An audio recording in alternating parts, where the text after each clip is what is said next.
the bottom of this is the incompetence of the government.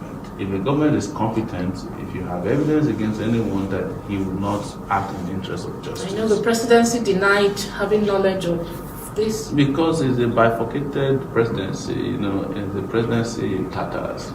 Just like the former secretary of the government asked, who is the presidency? That's what is playing out again. That's why I say it's a joke, and as I said, the evidence, one of that clear evidence of how much of a theater is anti-corruption fight is playing out today. And what else do you want me to tell you? Wow. Well, this information you are given now is not something that is trending. Yeah. That's same information you're talking about is something that you actually talked about initially. We published before. If you search on Twitter on our account, we have about 2 million followers on Sahara Reporters on Twitter, and we tweeted out that this Chief Justice, if you Google it, because the Chief Justice then denied stridently in the media as well, that, there's nothing like that, Sahara Reporters is making up a story against him. This evidence is now presented in public courts, for trial against him. But it is not in the interest of the Nigerian people. It's not in the interest of justice, it's for political reasons. And that is what has destroyed the so-called anti-corruption war. It's the reason we have to get rid of the Buhari administration and the PDP, because all of them are playing chess game with our lives. All right, now talking about playing chess games with our life, I know there are other countries where young presidents have been elected. Yes. But looking at our Nigerian setting and the psyche of Nigerians, the level we are now, do you think we are ready to actually embrace the idea of having a young president ruling us? What is the age of Nigeria? Because like it's just like the only parties available is still the APC and the PDP. No, it's not true. Every other party looks like they are second hand. No, it's not true. Okay. What is the age of Nigeria? Nigeria attained independence 58 years ago. The president of Nigeria is 75 years, 76 years old. So the president is older than the country. The country is, of course, ready for younger candidates. The people who fought for independence of the country of Nigeria, they were in their 20s when they fought for independence. The Awolowos of this world, Zik, Nnamdi Azikiwe was the oldest among them. I think he was in his 40s, about the time he ran for office, and they were leaders. Every other person were in their 20s, the Bola Iges of this world. I'm 47 years old. Constitutionally, I am entitled to contest for the position of president of the country. But what is more important is that the country has a lot of vibrant, intelligent young people with stamina who can get things done better than these old cargos. And we're saying that we're not ready. It's not true that we're not ready. They are the ones who are making it impossible for the country to make progress and have presented two options of two failed political entities, the APC and the PDP. And somehow people have become a slave to their propaganda that these are the only two functioning political parties. They claim that they have structures everywhere. I have traveled to 33 states in Nigeria in the last 9 months. Some of the states have been twice. There are no structures of these major political parties anywhere. They have retail outlets where they intimidate people, they buy votes, and nothing else. You cannot, if they had structures as they claim, they will not need to be rigging election. They won't need to be doing vote buying. Right? They don't have structure, they don't have organic structure. We are the ones that have organic structures and can connect with the people. All the rallies that they are doing is a transactional rally where they pay people, they appear, they parachute into the place, they wave at them, bring in musicians, and everybody leaves, they pay them again, and sometimes the people attending PDP rallies wait around to attend APC rallies the next day. If this is public information. And I'm just telling you that nobody should be repeating the same words that there are only two political parties. That's not true. the two major political parties are the failed establishments that have brought Nigeria to its knees, and we cannot continue to refer to them as political parties that can take Nigeria to any level. They've destroyed the country, and they're just waiting around to be rewarded with further political promotion, and that's why people like us are out there to warn against that and present ourselves as better alternatives, and we have been able to prove that. All right. Okay, we will go on a break shortly, but before we go on that break, I just want to talk about your ideological focus. Yes. From your party, looking at your antecedent. I've been very clear that the welfare of the people of Nigeria will be my ideological base. I hate labels. I hate to be labeled a communist, a socialist, or a welfareist. But I cannot deny that what is at the heart of what I want to do or what will be done for Nigeria is to place the welfare of the people as top priority. So that government is investing in education, investing in health, investing in industries, investing in infrastructure, and ensuring that everybody is secure in the country. And that one I'm not afraid to say, right, to people, and that's the focus of our party. We are not a party that will take the country and give to the private sector. And when the private sector mess up the country, you take it back to people to clean it up. It's just like we're doing with AMCON now. We borrowed money to 250 businessmen, called them successful entrepreneurs. They bought jets with the loans, decided to marry women, more women, and did all kinds of things with that money. When the thing broke, we took back the loan. 5.3 trillion naira is what 350 people are owing through AMCON. And we're the one cleaning it up. But they kept their jets, they kept their mansions, and you call them successful entrepreneurs. When they're passing on the street, you are drumming for them. But there's are failed businessmen who are just feasting on the resources of the country, like vultures. So they're always hanging around hoping that we will not, regain our senses and have a clear agenda and objective of how to help our people climb out of poverty and misery. And that's what we're here to change. That is the crux of our ideological thought process. All right, it's Mr. Omoyele Sowore, and he's still here with us on the program. We want you to, if there are people who are not watching right now, we want you to call them to tune in because it's a very, very important discussion, and it's something everyone needs to listen to. We'll go on a quick break, and when we return, we'll continue with our discussion. Please stay with us.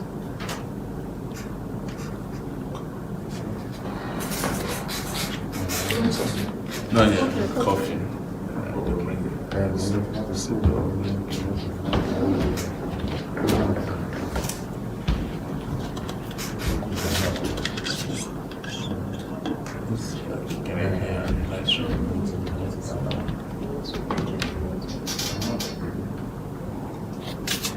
Why don't you get it? Right.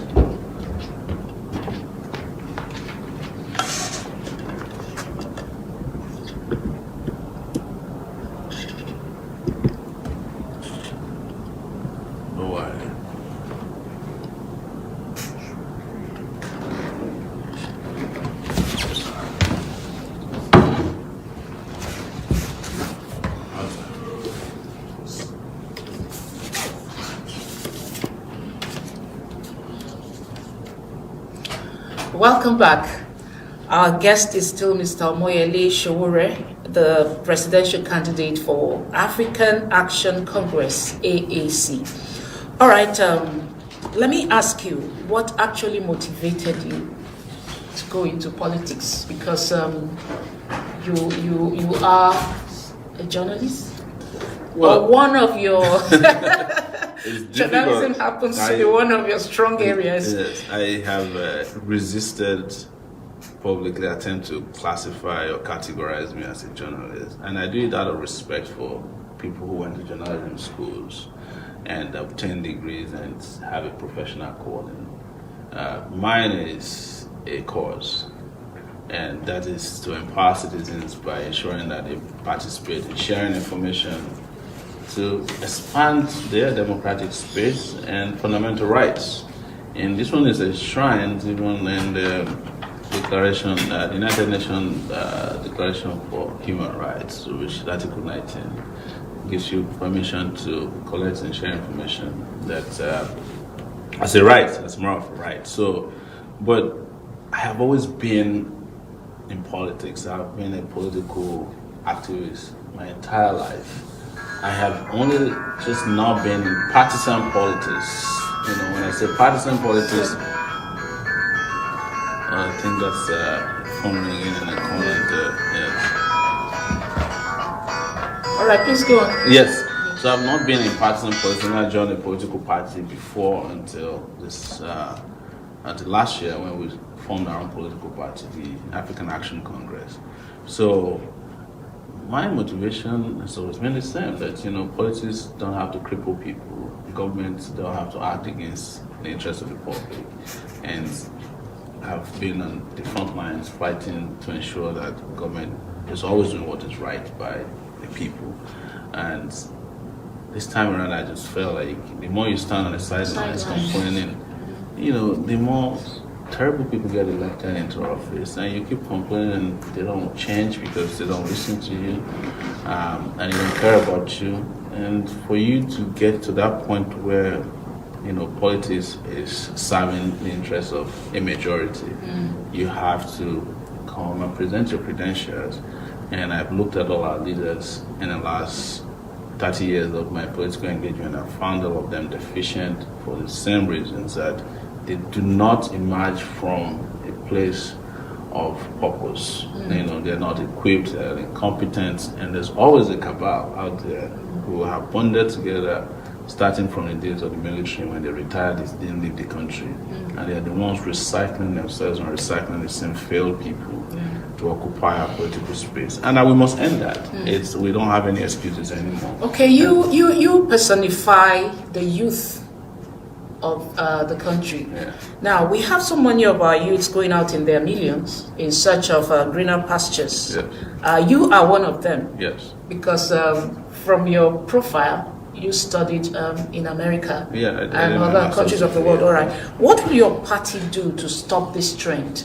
Are you going to stop it? Are you going to just put it in check? Or what do you have towards that? What the question we should ask ourselves is, what makes people migrate? It's always in search of something better that they don't have on their own side of. Don't forget, before now, it was white people migrating towards Africa. You know, interestingly, when they did migrate, they didn't even go get a visa. They just got on a boat and they were looking for African countries where they could find gold, find copper, find timber. At the point, they were looking for human beings to use as slaves. So the solution is not a legislation. You cannot legislate migration out of anybody's mind. You have to create the conditions that make people stay in their own country. You know, then you would then need a legislation to control people migrating towards you. Because the moment there is better life on this side, everybody will be coming to Nigeria. It happened before. We had Ghanaians flood into this country, and we did Ghana-Moscow. That is legislation that failed. Because you can't force people who have come into your country, you integrate them after they arrive here. Probably would have been better off if we didn't drive the Ghanaians away. Yes. Do you know why? Some of my best teachers in high school were Ghanaians. Math teacher, biology teachers, English teachers. You know, these guys, they were well-trained teachers. They were forced out of their countries because of the economic situation in their country and perhaps oppression at that time. If we had kept them here, they would have continued to provide the services and trained even better teachers. But out of, you know, this myopic leadership we have, who happen to be the same characters who are still with us, we made that mistake. What I'm saying is, to address migration, fix your country. People will stay. If the country is not good, if you like, you can erect a wall around Nigeria. They will jump over the wall. If they can't jump over it, they will burrow through it. If they can't burrow it, they create a tunnel. You know, if they can't create a tunnel, they will have somebody throwing somebody over the wall and another person catching on the other side. So fix the country. make Nigeria a country that is economically viable, that provides jobs, healthcare, education for its people. You cannot have a country that is being cast or named as the capital of poverty in the world, and you have a law saying people can migrate out of it. There's nobody who is in love with poverty. No. Nobody. Like, nobody can Nobody. make you love poverty. Yeah. No law can make you love poverty. So, but here's what I would say about my experience. I traveled for 19 years out of Nigeria, and I lived in the US.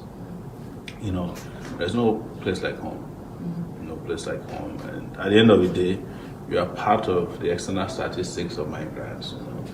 Yes, they're welcoming, you can live your life the way you, but you get to a point where there's this Because it's where I come from. consciousness that makes you feel like, man, I need a home that I can stay in. I need a country that accepts me, that can provide me the same, conditions that has made life a little bit good on the other side. And it's also that, you cannot suppress your humanity forever. And what is humanity in this case is, okay, you want to live a good life, think about your brothers, your sisters, your family, and even your countrymen and women. They say they deserve this too.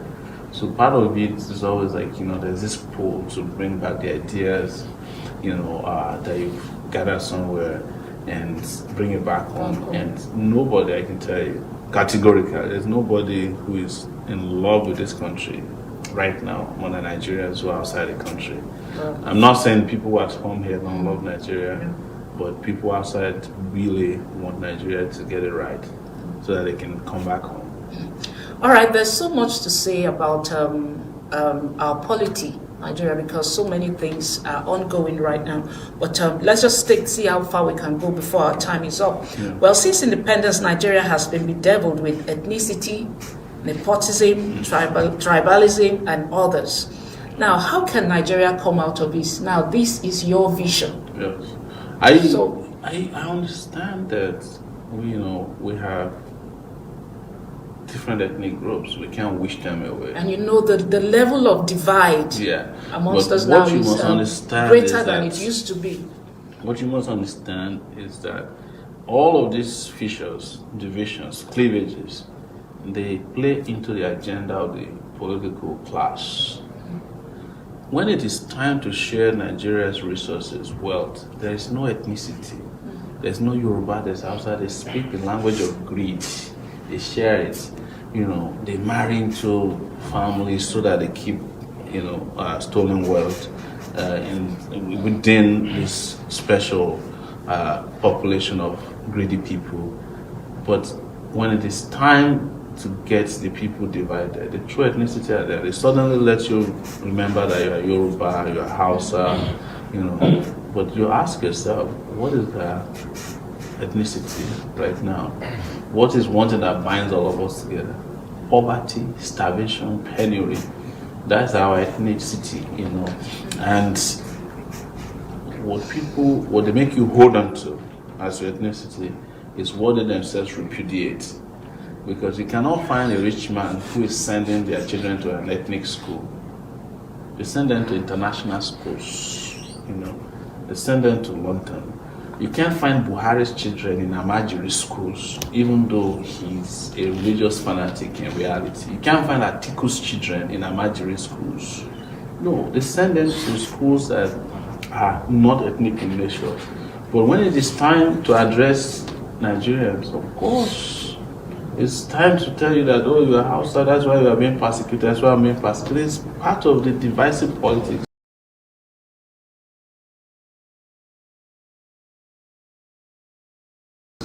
That helps them hold on to power. Nepotism is, of course, how they surround themselves with people of their age so that they continue to, suppress and oppress the people. Because the people who actually carry out oppression as proxies are the people who are beneficiaries of the nepotistic system of governance. But it is all an attempt to trump, any form of development that could have been brought to Nigeria by way of bringing everybody that's competent to partake in building the nation. And that is why these issues are so dangerous to us. But I'll say finally, what's also justice? Any kind of social justice that brings people out of poverty, that doesn't look at their faces and ask them where they come from before they're treated nice, will just help ethnicity, nepotism, and tribalism fizzle out. Do you know why I say so? I've lived in New York for, out of 19 years, probably 15 years non-stop, where I've been around New York City.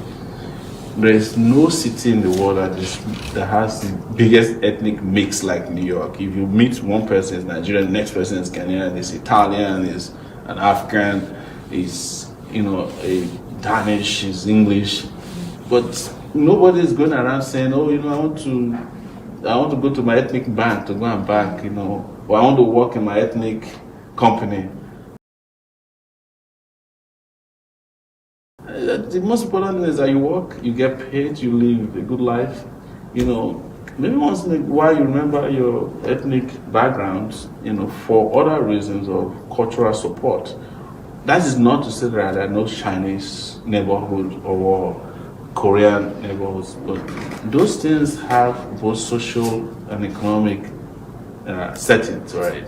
That's how a support system that helps them to promote their social-cultural existence. You see, our divide on the lines of tribalism, Yes. religion, creed, it's so wide, and it's something that's a bit bothersome. Now, what would you do practically now to bring this bond back together, and then also the issue of regional integration? It's Practically now. No, the practical, Because it must be addressed. solution to it is justice, right? So, give me an example of the greatest division you are seeing in any neighborhood in Nigeria that is not as a result of injustice.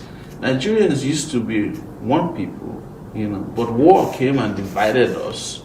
And who fought the war? The same guys who fought the war are still in charge of Nigeria.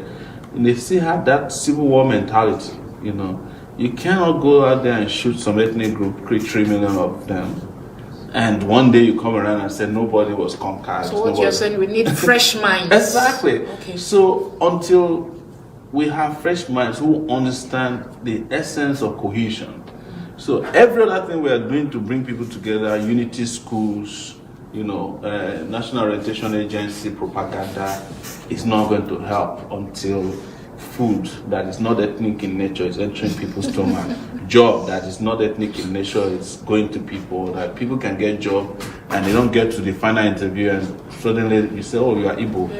You can't get the job. This one is meant for Yoruba, this one is meant for Hausa. Like they did with immigration, they did with customs and things like that. The moment you get rid of all of that, people will be integrated again. And finally, on the issue of the regional integration we were talking about, what is needed is development.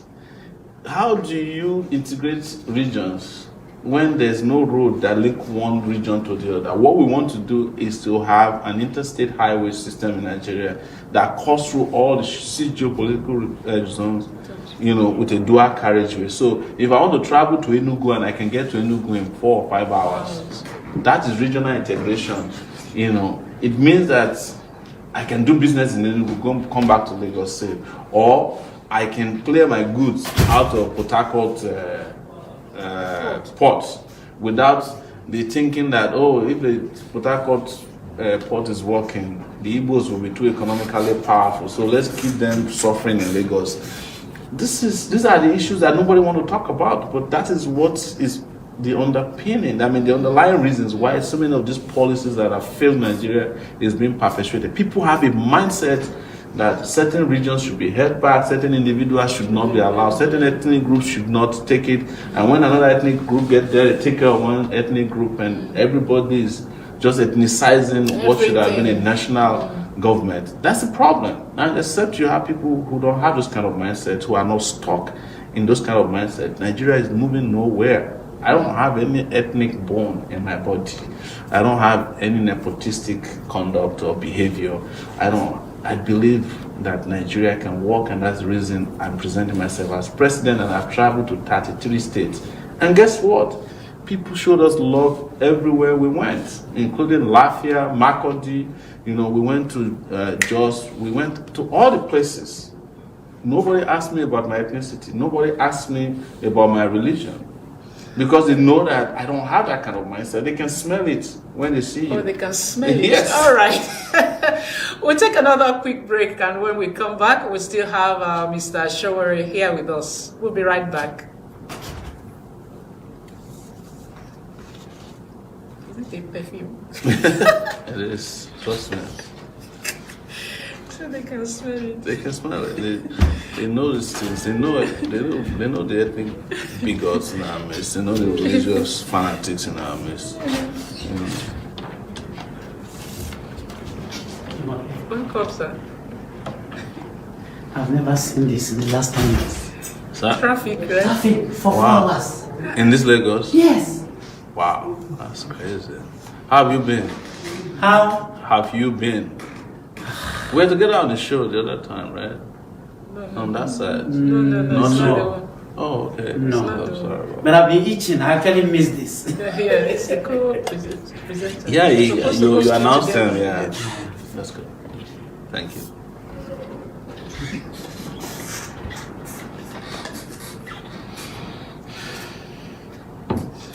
You're welcome back. Thanks for still being there. All right, Mr. Sowore, just before we end the program, Yes. on this issue of insecurity, I want you to talk about the issue of insecurity and corruption summarily. Yeah. Yeah. What will you do differently on the issue of insecurity, and then what's your solution to the fight against corruption? Just So with regards to insecurity, I've talked about overhaul, but I'll be specific yes. that everybody in the army or in our military today that's involved in fighting security will be deeply involved. I am going to turn them out. These guys are compromised. The problem with Nigeria insecurity is that at the time it was a crisis. Now it has become a business. And when insecurity enters a business, it will never go away. My little study of, terrorism, as we've had with Boko Haram, is that typically Boko Haram will last for 10 years. And it has done that. Whenever, after 10 That years... 10 years makes it the crisis period. And then Okay. after that... It becomes they business. Yes. No, I won't actually enter business before it got to 10 years. And what are the businesses there? The buying of equipment, training of our security agencies, payment of their allowances. People are stealing from you. So what happened under former President Goodluck Jonathan, and how they were making money out of the crisis. In fact, one of the biggest scams that Nigerians didn't talk about was the Chibok girls and how they were bailed out from Boko Haram. We're making billions out of it, and we expose a lot of these concerned reporters in those days.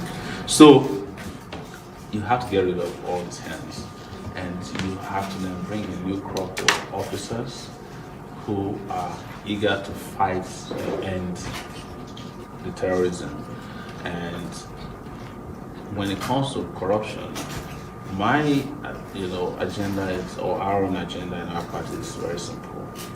One, it has to be prevention of corruption, because the moment people are allowed to steal, it's difficult to collect back from them, even when you have the best judges and lawyers and prosecutors. Second is enforcement. It's ensuring that even if we find that you are wrong, we quickly enforce to close the loopholes of our anti-corruption laws. And the final thing that is not happening is consequences. We are not delivering consequences onto corrupt elements. They get away with, blue model in this country. You can steal Nigeria blind, and the president will still give you a national award. Once you're in the party. Yes, once you're part of the party. All the people who used to be known as thieves, even designated as thieves by the APC, but the moment they join APC, they just become saints. We know all of them. We are seeing them on national TV every day, and how they are hobnobbing with the president because it is politically expedient and desirable to do so. So this is what we would do. And when it comes to me, most people know my stance on corruption anyway. It's on action. Yes. All right, now, so before we leave, let's just have your last word to the people. Well, thank you so much for bringing me on the show. And I'm talking to our people and Nigerians that this is yet another opportunity to change the course of history and to change our country finally for good by electing young people with character. But I'm not preaching to you that being young is the only reason why I'm qualified. It's because I have, history, very rich history, very, very powerful antecedents and pedigree and integrity, and I have stamina. I'm not a tired young person, and definitely will not be a tired old man anytime in the near future. Yes. So this is a time to bring fresh ideas into this country, and it's time for us to deliver our country in a very revolutionary way. And I hope you join us and don't waste time. All right. Thank you so much for being a part of the program today. Really appreciate you and wish you the best in your quest to be the next president of Nigeria. Thank you so much. Thank you. And thank you, our viewers, for staying with us on the program. We know you've learned one or two things about our guest today. And, it's left for you to do what you know is best for the country. And also, before we leave, I want to remind you, if you have not collected your PVC, please, you need to go all out to ensure that you get one, because your vote must count. Have a wonderful day. We'll see you again on Wednesday. Same time.